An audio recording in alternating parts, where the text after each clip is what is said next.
Hello అందరికీ. నేను మా చెల్లి వాళ్ళ స్వీడన్‌లో ఉన్న మెడికల్ స్టోర్‌కైతే వచ్చేసాము. చూపిద్దామని చాలా ఎక్సైటెడ్‌గా ఫీల్ అవుతుంది. కానీ లోపలికెళ్ళిన తర్వాత మీరు ఖచ్చితంగా సర్ప్రైజ్ అవుతారు. మెడికల్ స్టోర్ అన్నారు, మరి మీరేం చూపిస్తున్నారు అనుకుంటారేమో. మనకిక్కడ అన్నీ దొరుకుతాయండి. లైక్ మెడిసిన్స్ ఒక్కటే కాదు, మెడిసిన్స్ మాత్రం ప్రిస్క్రిప్షన్ లేకుండా అస్సలు ఇవ్వరు వీళ్ళు. లైక్ ఎంత పెద్ద ప్రాబ్లమ్ అయినా, మీకు గొంతు నొప్పి, జలుబు అంటే స్ట్రెప్సిల్స్ చేతిలో పెట్టి పంపిస్తారు. మా చెల్లి పర్సనల్ ఎక్స్‌పీరియన్స్ అది చెప్పమని చెప్పింది మీతోటి. అలాగే మేము లోపలికి రాగానే బ్రష్లు, పేస్టులు కనిపించాయి. షాంపూస్, ఇవి సన్ స్క్రీన్స్, షాంపూస్ ఉన్నాయి ఇక్కడ. అలాగే అన్నీ దొరుకుతాయండి. ఇక్కడ దొరకని వస్తువే ఉండదు. ఇదిగోండి మేకప్ కిట్స్, మనకి చాలా ఇష్టమైన మేకప్ కిట్స్. అన్నీ ఒక్క వీడియోలో చూపించలేము కాబట్టి జస్ట్ అలా డ్రైవ్ ఇన్ అవుతున్నాం. తర్వాత రాబోయే వీడియోస్లో క్లియర్గా చెప్తాను మీకు ప్రతిదీ కూడా. ఖచ్చితంగా ఫాలో అవ్వండి. ఇది మా చెల్లి వాడుతున్న సన్ స్క్రీన్ అంట. దీని ప్రైస్ చూసి నిజంగా నువ్వు కొన్నావా అని అడిగాను నేను. ఇది 229 క్రోన్స్ అంటే 2300 రూపీస్.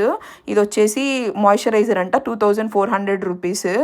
ఎందుకు కొన్నదో తెలియదు కానీ నేనైతే ఖచ్చితంగా కొనండి. ఈ లిప్ బామ్ వచ్చేసి 90 క్రోన్స్ ఉంది, అంటే 900 ఇండియన్ రూపీస్. మీకేమనిపిస్తుందో కామెంట్ చేయండి.